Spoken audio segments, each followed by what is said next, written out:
du lait, le ministre de l'Élevage et des Productions animales a procédé à l'inauguration de l'unité de transformation laitière des femmes de Dara Djolof. Aminata Mbengue Ndiaye a également profité de cette opportunité pour lancer les travaux de la piste Dara Tchélé, longue de 66 km. Ces deux infrastructures sont à mettre à l'actif du projet d'appui à la sécurité alimentaire. Yorosar. Pour rendre plus concrète la journée mondiale du lait, le ministre de l'Élevage et des Productions animales a démarré les manifestations par une cérémonie de levée des couleurs à l'école maternelle publique Sélé Diouf de Dara Djolof qui dispose d'un effectif d'environ 300 mômes. Cérémonie symbolique à plus d'un titre puisque le lait est particulièrement recommandé pour la croissance des enfants et la lutte contre la malnutrition.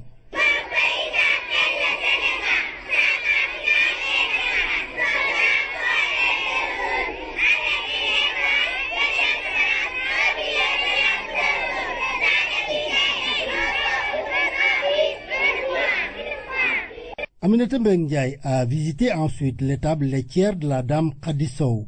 5 étables de la même nature ont été financées pour un coût de 19 millions de francs. Après les étables, le ministre de l'Élevage et des Productions animales a inauguré l'unité de transformation laitière de la coopérative Largal des femmes de Dara Djolof. Cette unité vient satisfaire une vieille doléance des femmes éleveurs. L'ouvrage équipé a coûté 41 millions de nos francs.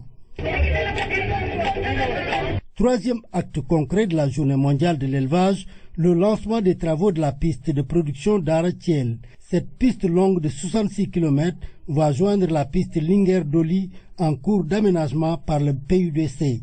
Il s'agit de désenclaver le ranch de Doli dont le mur de clôture sera achevé d'ici le mois de septembre. Devenu plus accessible, le ranch est appelé à jouer pleinement son rôle de zone refuge et retrouvera donc progressivement sa vocation sylvopastorale.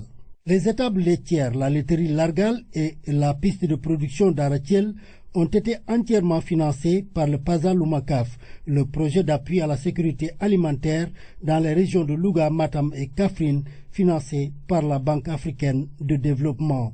Dernier acte et non des moindres, la visite de la mutuelle d'épargne et de crédit des éleveurs de Dara Djolof, Banque Aynabé. Cette mutuelle, qui a déjà reçu une subvention de 100 millions de francs du gouvernement, ambitionne de devenir une véritable banque destinée à faciliter le financement de l'élevage.